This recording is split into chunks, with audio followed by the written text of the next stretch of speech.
Bagaimana cara menutupi kekurangan tersebut adalah dengan ibadah-ibadah sunnah. Makanya amalan puasa sunnah Syawal yang teman-teman lakukan di bulan Syawal kemarin, itu menutupi kekurangan dari puasa wajib teman-teman selama bulan suci Ramadan. Begitu pula dengan sholat-sholat sunnah. Sholat-sholat sunnah itu pertama tadi apa? Fungsinya untuk menutupi kekurangan pada sholat wajib kita. Apa kata Rasulullah SAW? Keutamaan bagi teman-teman semua yang melakukan sholat sunnah adalah akan diberikan petunjuk oleh Allah pada pendengaran, pada penglihatan, pada kaki untuk melangkah, pada tangan, serta doa-doanya mustajab. Orang-orang yang melakukan sholat sunnah, Allah akan berikan petunjuk pada pendengarannya, penglihatannya, kakinya, tangannya, doanya mustajab. Apa kata Rasulullah SAW? Allah Subhanahu wa taala berfirman, barang siapa memerangi kekasihku, maka aku akan memeranginya. Hamba aku, kata Allah, senantiasa mendekatkan diri padaku dengan amalan wajib yang kucintai. Hambaku, kata Allah, senantiasa mendekatkan diri padaku dengan amalan-amalan sunnah, sehingga aku mencintainya. Kalau aku mencintainya, kata Allah, maka aku akan memberi petunjuk pada pendengaran yang dia gunakan untuk mendengar. Dengarnya yang baik-baik nih.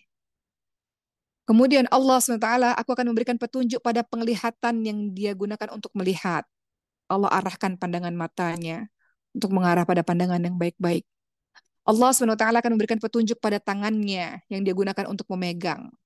Takut nih mengambil hal-hal yang diharamkan oleh Allah atau menyentuh hal-hal yang diharamkan oleh Allah atau melakukan kemaksiatan dengan tangan. Takut dia karena Allah memberikan petunjuk pada tangannya. Dan Allah akan memberikan petunjuk pada kakinya yang dia gunakan untuk melangkah. Kakinya enggan, Allah sulitkan untuk menuju ke tempat-tempat maksiat. Kemudian kata Allah, jika dia memohon ampunan atau dia memohon sesuatu kepadaku, aku akan mengabulkannya. Dan jika dia memohon perlindungan, pasti aku melindunginya. Makanya, teman-teman semua, mau cerita sedikit sebelum kita masuk ke perkara sholat duha. Waktu dulu banget Uma masuk ke rumah Quran, sebelum ada Maskul Hufat, jauh sebelum ada Maskul Hufat, tahun 2011, Uma ingat sekali, guru Uma pernah mengatakan, orang-orang yang bersama dengan Quran, sibuk dengan Quran setiap harinya, sampai dia lupa untuk meminta kepada Allah. Saking sibuk tiap hari dengan Quran, sampai dia lupa minta sama Allah, Allah mengabulkan doa-doanya. Allah mengabulkan apa yang terbesit di pikiran dan hatinya. Sekarang coba teman-teman, di sini banyak ratusan para penghafal Quran. Coba teman-teman fikir dan teman-teman renungkan. Iya ya, benar ya. Ketika kita sibuk dengan Quran, sampai kadang-kadang kita lupa minta gitu. Saking sibuk terus dengan Quran. Apa yang terbesit atau baru terfikir, itu Allah sudah kabulkan. Itu dahsyatnya orang-orang yang mengerjakan amalan-amalan saleh atau amalan-amalan sunnah ya teman-teman semua. Amalan-amalan baik, belum kita minta, Allah sudah kabulkan, Masya Allah. Nah, itu tadi sedikit tentang amalan sunnah, sholat-sholat sunnah khususnya. Sekarang, Uma mau bahas secara spesifik mengenai sholat duha. Sholat duha ini, Masya Allah ya teman-teman semua, supaya kita termotivasi untuk melakukan sholat duha. Mau 2 rakaat kayak silahkan, mau 4, 6, 8, atau yang genap-genap lainnya silahkan. Maka bahas tentang keutamaan sholat duha. Setelah kita bahas keutamaan sholat sunnah, kita bahas keutamaan sholat duha. Apakah keutamaan sholat duha? Sholat duha itu yang pertama, keutamaannya adalah mengganti sodakoh dengan seluruh persendian. Maksudnya apa? Kita lihat dulu kata Rasulullah.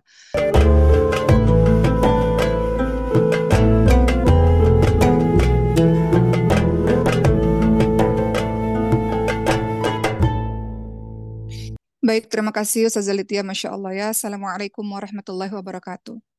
Alhamdulillahirabbil alamin wa bihi nasta'in ala umuri dunya waddin wassalatu wassalamu ala asyrafil anbiya'i wal mursalin wa ala alihi wa sahbihi ajma'in amma ba'd.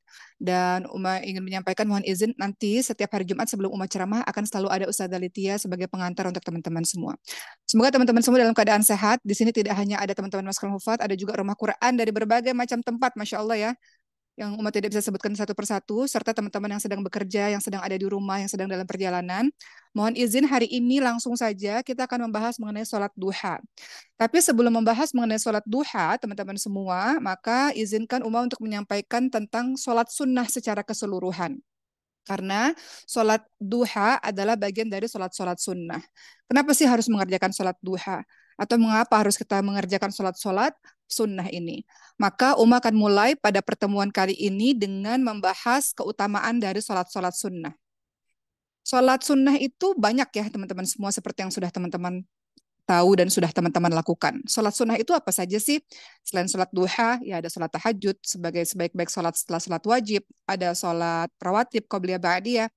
Ada sholat taubat. Setiap kali teman-teman buat dosa, teman-teman langsung sholat 2 rakaat. Maka Allah Subhanahu wa Ta'ala insya Allah akan menghapus dosa teman-teman semua.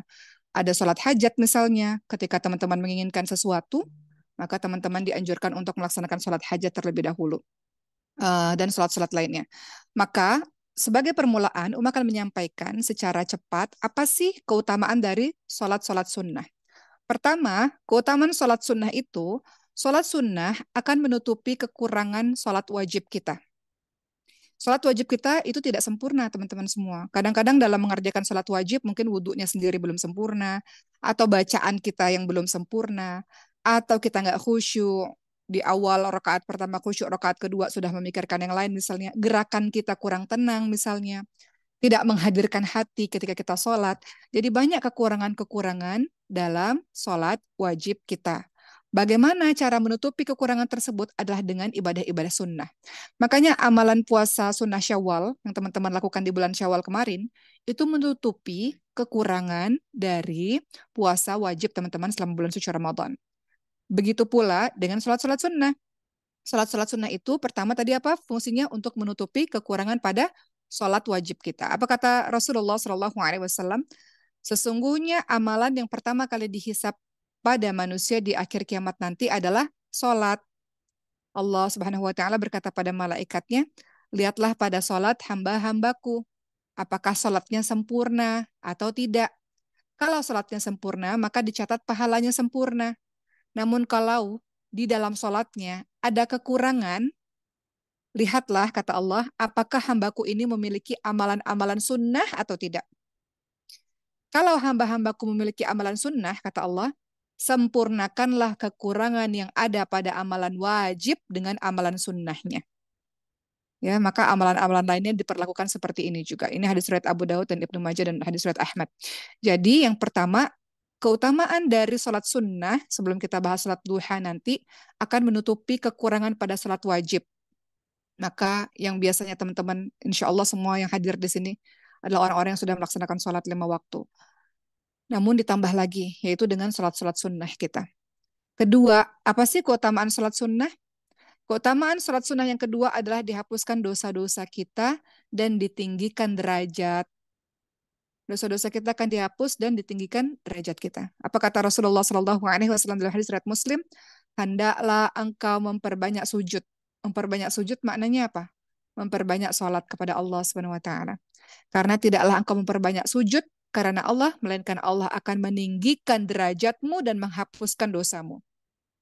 Jadi kalau mau ditinggikan derajatnya oleh Allah, sebagaimana yang teman-teman minta ketika sholat kan teman-teman minta kan, ketika teman-teman duduk, Rabbi firli warhamni wajiburni warfa'ni, ya kan, warzuqni wahdini wa'afini wa'fa'ni. Kita minta sama Allah SWT agar ditinggikan derajatnya, maka memperbanyak sujud, memperbanyak sholat. Termasuk kalau kita lihat teman-teman sekalian di YouTube, banyak sekali orang-orang meninggal ketika sujud. Kenapa? Ya, karena banyak sholatnya. Jadi Allah matikan dia sesuai dengan kebiasaannya. Ketiga, apa sih manfaat melakukan sholat-sholat sunnah? Kita akan dekat dengan Rasulullah Shallallahu Alaihi Wasallam di dalam surga. Ya, jadi ada orang dalam air wudhu dan air untuk Rasulullah. Kemudian Rasulullah Shallallahu Alaihi Wasallam berkata kepadaku, kata si sahabat ini, mintalah kepadaku, katanya, kata Rasulullah. Kemudian kata sahabat ini, ya Rasulullah, aku hanya meminta agar aku bisa menjadi teman dekatmu di surga. Kemudian Rasulullah SAW bertanya lagi pada sahabat ini, ada permintaan yang lain tidak? Kata sahabat ini, enggak, itu saja. Maka kata Rasulullah, bantulah aku untuk mewujudkan cita-citamu itu yang ingin bersamaku di surga dengan banyak melakukan sujud, dengan memperbanyak sholat. Hadis riwayat Muslim. Jadi makin banyak kita melakukan sholat, artinya di dalamnya ada sholat-sholat sunnah, maka engkau akan dekat dengan Rasulullah SAW di dalam surga. Keempat, apa sih keutamaan sholat sunnah? Sholat itu adalah sebaik-baik amalan. Sholat itu adalah sebaik-baik amalan. Kata Rasulullah SAW, beristiqomahlah kalian dan sekali-kali kalian tidak dapat istiqomah dengan sempurna. Ketahuilah sesungguhnya amalan yang paling utama adalah sholat. Tidak ada yang menjaga wudhu, melainkan ia adalah seorang mukmin. Hadis riwayat Ibnu Majah dan Ahmad. Jadi, sebaik-baik ibadah adalah sholat. Sebaik-baik amalan adalah sholat. Yang kelima, keutamaan bagi teman-teman semua yang melakukan sholat sunnah adalah akan diberikan petunjuk oleh Allah pada pendengaran, pada penglihatan, pada kaki untuk melangkah, pada tangan, serta doa-doanya mustajab. Orang-orang yang melakukan sholat sunnah, Allah akan berikan petunjuk pada pendengarannya, penglihatannya, kakinya, tangannya, doanya mustajab. Apa kata Rasulullah SAW? Allah Subhanahu wa taala berfirman, barang siapa memerangi kekasihku, maka aku akan memeranginya. Hamba-Aku, kata Allah, senantiasa mendekatkan diri padaku dengan amalan wajib yang kucintai. Hamba-Ku, kata Allah, senantiasa mendekatkan diri padaku dengan amalan-amalan sunnah, sehingga aku mencintainya. Kalau aku mencintainya, kata Allah, maka aku akan memberi petunjuk pada pendengaran yang dia gunakan untuk mendengar. Dengarnya yang baik-baik nih. Kemudian Allah SWT, aku akan memberikan petunjuk pada penglihatan yang dia gunakan untuk melihat. Allah arahkan pandangan matanya untuk mengarah pada pandangan yang baik-baik. Allah SWT akan memberikan petunjuk pada tangannya yang dia gunakan untuk memegang. Takut nih mengambil hal-hal yang diharamkan oleh Allah atau menyentuh hal-hal yang diharamkan oleh Allah atau melakukan kemaksiatan dengan tangan. Takut dia karena Allah memberikan petunjuk pada tangannya. Dan Allah akan memberikan petunjuk pada kakinya yang dia gunakan untuk melangkah. Kakinya enggan, Allah sulitkan untuk menuju ke tempat-tempat maksiat. Kemudian kata Allah, jika dia memohon ampunan atau dia memohon sesuatu kepadaku, aku akan mengabulkannya. Dan jika dia memohon perlindungan, pasti aku melindunginya. Makanya, teman-teman semua, mau cerita sedikit sebelum kita masuk ke perkara sholat duha. Waktu dulu banget masuk ke rumah Quran, sebelum ada Maskul Hufat, jauh sebelum ada Maskul Hufat, tahun 2011, ingat sekali, guru pernah mengatakan, orang-orang yang bersama dengan Quran, sibuk dengan Quran setiap harinya, sampai dia lupa untuk meminta kepada Allah. Saking sibuk tiap hari dengan Quran, sampai dia lupa minta sama Allah, Allah mengabulkan doa-doanya. Allah mengabulkan apa yang terbesit di pikiran dan hatinya. Sekarang coba teman-teman, di sini banyak ratusan para penghafal Quran. Coba teman-teman pikir dan teman-teman renungkan. Iya ya, benar ya. Ketika kita sibuk dengan Quran, sampai kadang-kadang kita lupa minta gitu. Saking sibuk terus dengan Quran. Apa yang terbesit atau baru terfikir, itu Allah sudah kabulkan. Itu dahsyatnya orang-orang yang mengerjakan amalan-amalan saleh atau amalan-amalan sunnah ya teman-teman semua. Amalan-amalan baik, belum kita minta, Allah sudah kabulkan, Masya Allah. Nah, itu tadi sedikit tentang amalan sunnah, sholat-sholat sunnah khususnya. Sekarang, mau bahas secara spesifik mengenai sholat duha. Sholat duha ini, Masya Allah ya teman-teman semua, supaya kita termotivasi untuk melakukan sholat duha. Mau 2 rakaat, kayak silahkan. Mau 4, 6, 8, atau yang genap-genap lainnya silahkan. Maka bahas tentang keutamaan sholat duha. Setelah kita bahas keutamaan sholat sunnah, kita bahas keutamaan sholat duha. Apakah keutamaan sholat duha? Sholat duha itu yang pertama, keutamaannya adalah mengganti sodakoh dengan seluruh persendian. Maksudnya apa? Kita lihat dulu kata Rasulullah. Apa kata Rasulullah? Manusia memiliki 360 persendian. Setiap persendian itu wajib bersedekah. Bayangin teman-teman. Manusia itu memiliki 360 persendian. Setiap persendian itu setiap pagi itu wajib untuk sodakoh. Kemudian para sahabat tanya, siapa yang mampu bersodakoh dengan seluruh persendiannya itu ya Rasulullah? Kemudian Rasul mengatakan, menanam atau mengubur bekas ludah di masjid atau menyingkirkan gangguan dari jalanan. Nah, itu salah satu sodakoh juga. Artinya sodakoh itu kan amal-amal kebaikan ya teman-teman semua. Sodakoh itu dengan amal-amal kebaikan. Bisa dengan harta, bisa dengan ilmu, bisa dengan tenaga, bisa dengan amal-amal kebaikan. Lalu Rasulullah lanjutkan, jika engkau tidak mampu melakukan itu, maka cukup lakukan sholat duha 2 rakaat. Itu kata Rasulullah SAW. Maka di sini kita bisa lihat hadis ini menunjukkan keutamaan yang sangat besar mengenai kedudukan sholat duha. untuk kita. Jadi keutamaan sholat duha yang pertama adalah apa? Keutamaannya adalah mengganti sodakoh dengan seluruh persendian. Karena tiap pagi kita wajib sodakoh nih sebenarnya teman-teman semua. Ya. Kemudian yang kedua, keutamaan sholat duha akan dicukupi urusannya di akhir siang. Dicukupi, apa yang kita inginkan dicukupi, dipenuhi oleh Allah Subhanahu wa taala. Kata Rasulullah, Allah Subhanahu wa taala berfirman, "Wahai anak Adam, janganlah engkau tinggalkan 4 rakaat salat di awal siang atau di waktu duha. Jangan engkau tinggalkan salat di 4 rakaat di waktu duha. Maka itu akan mencukupimu di akhir siang." Apa maksudnya? Mencukupi akhir siang itu maksudnya apa? Hadis ini mengandung pengertian bahwa sholat duha akan menyelamatkan pelakunya dari berbagai macam hal-hal yang membahayakan. Sholat duha akan menjaga diri orang tersebut terjerumus dari dosa. Ataupun kalau dia terjerumus dalam dosa, maka dia akan diampuni oleh Allah Subhanahu wa taala. Artinya, ketika engkau dicukupi di akhir siang maksudnya, engkau akan dibantu oleh Allah Subhanahu wa taala dalam melaksanakan berbagai macam kegiatan-kegiatanmu. Sholat 4 rakaat di waktu pagi, di waktu duha, maka Allah akan memudahkan urusanmu di akhir siang. Ketiga, apa keutamaan sholat duha? Mendapatkan pahala haji dan umroh yang sempurna, Masya Allah. Berkata Rasulullah dalam hadis riwayat Tirmidzi, barang siapa yang melaksanakan sholat subuh secara berjamaah, lalu jangan cepat-cepat pergi ketika sholat subuh, teman-teman semua. Barang siapa yang melaksanakan sholat subuh secara berjamaah, lalu duduk sambil berzikir kepada Allah Subhanahu wa taala hingga matahari terbit. Jadi tunggu dulu, jangan buru-buru pergi. Zikir dulu sebentar. Kemudian dia melaksanakan sholat 2 rakaat, maka dia seperti memperoleh pahala haji dan umroh. Maka Rasulullah bersabda, pahala yang sempurna, sempurna, sempurna. Ya. Yang dimaksud melaksanakan sholat 2 rakaat ini termasuk juga salah satunya adalah sholat duha, salah satunya. Ya, sholat 2 rakaat setelah matahari terbit.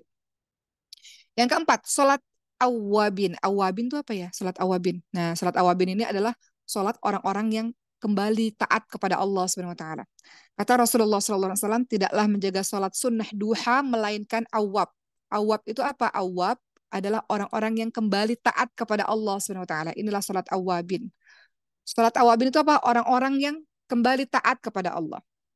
Ya, orang-orang yang mau taat, kembali taat kepada Allah Subhanahu wa taala. Jadi, sholat duha itu termasuk sholat awabin, sholat orang-orang yang mau taat kepada Allah, orang-orang yang mau kembali taat kepada Allah Subhanahu wa taala. Makanya bacaan ba'da sholat duha itu, teman-teman semua, itu kalimatnya Allahumma gfirli wa tub alayya innaka anta tawwabur rahim. Itu salah satu bacaan yang teman-teman bisa baca ba'da sholat duha. Sholat awab, sholat orang-orang yang mau kembali taat kepada Allah.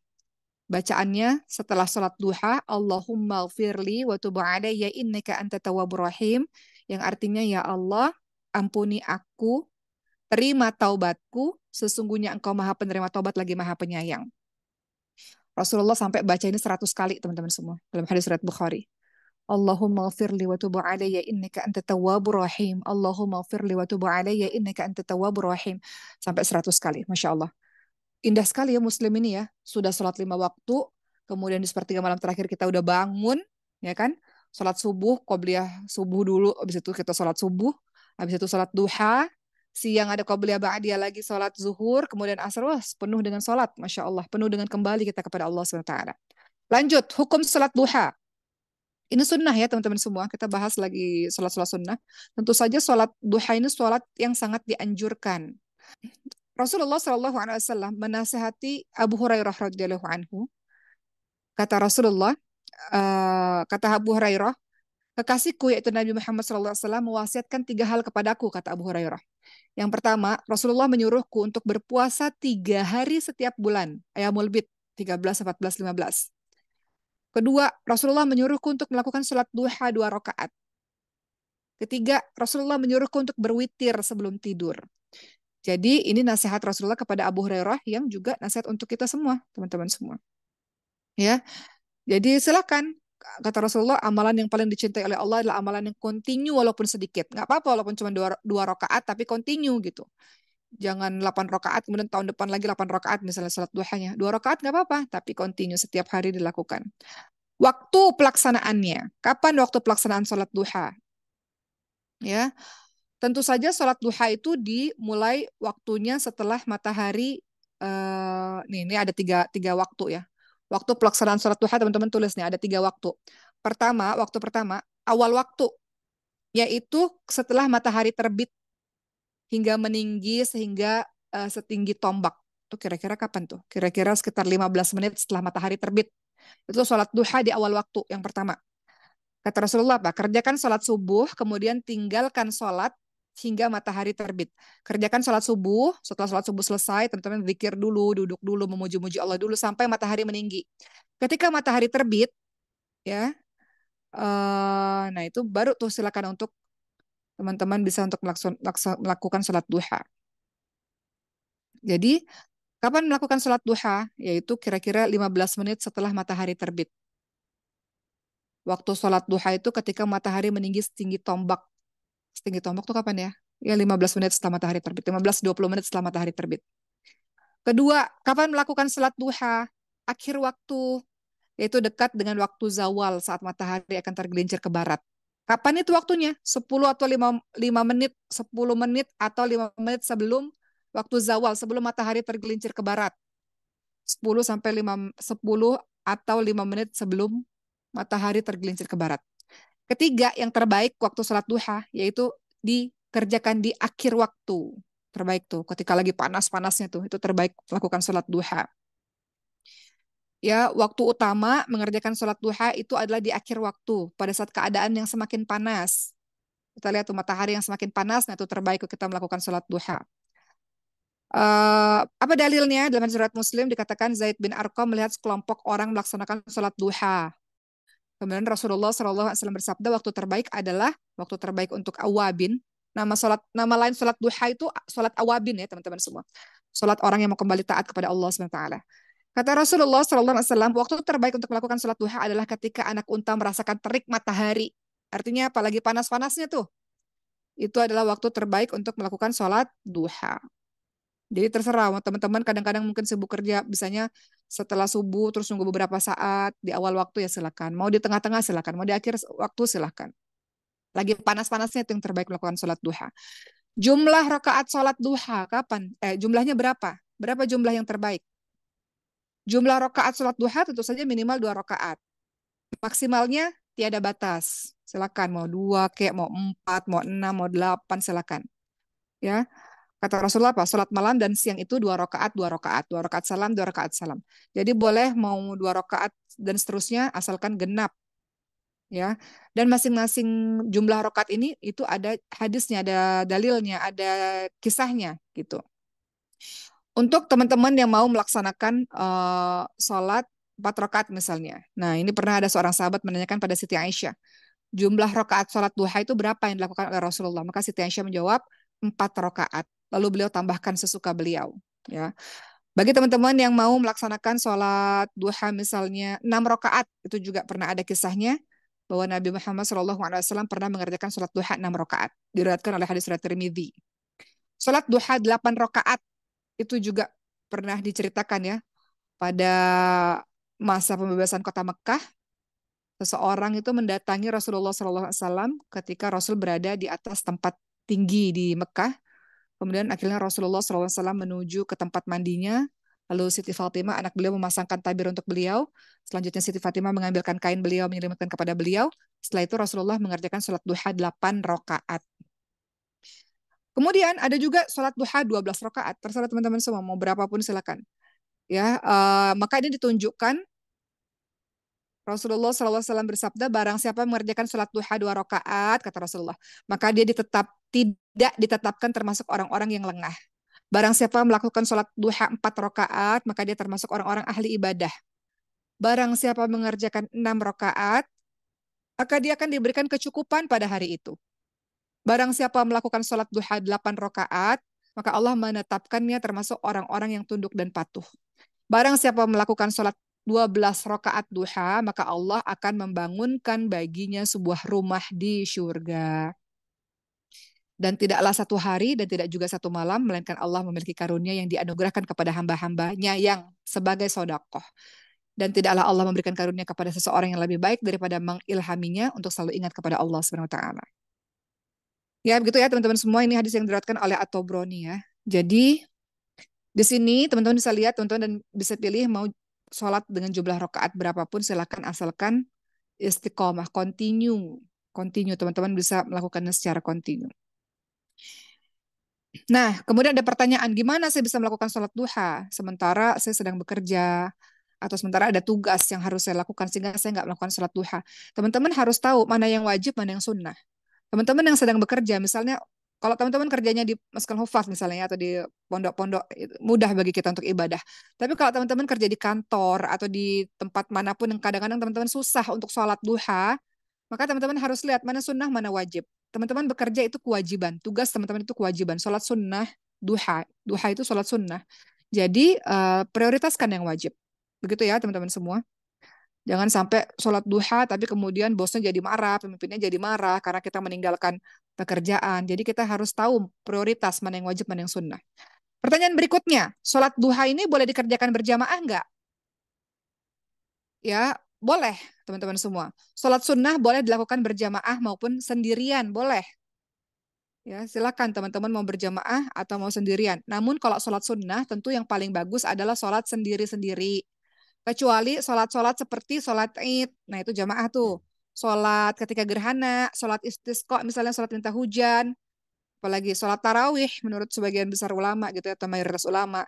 Tapi sholat-sholat sunnah lainnya itu afdolnya atau paling bagusnya adalah dikerjakan secara sendiri-sendiri atau munfarid ya sendiri, dilakukan secara sendiri-sendiri. Begitu ya teman-teman semua. Jadi kesimpulannya pada pagi hari ini, Om ingin menyampaikan judul kita kan adalah sholat duha pembuka pintu rezeki. Maksudnya apa? Nah, ini harus diluruskan. Amalan-amalan soleh yang kita lakukan memang jadi pembuka pintu rezeki kita, teman-teman semua. Kenapa? Karena amalan-amalan soleh, termasuk sholat-sholat sunnah, adalah bentuk dari takwa. Dan kalau orang-orang sudah bertakwa kepada Allah, maka Allah akan berikan jalan keluar dan rezeki kepadanya. Dalilnya apa? Surah At-Talaq ayat 2 dan 3. Janji Allah.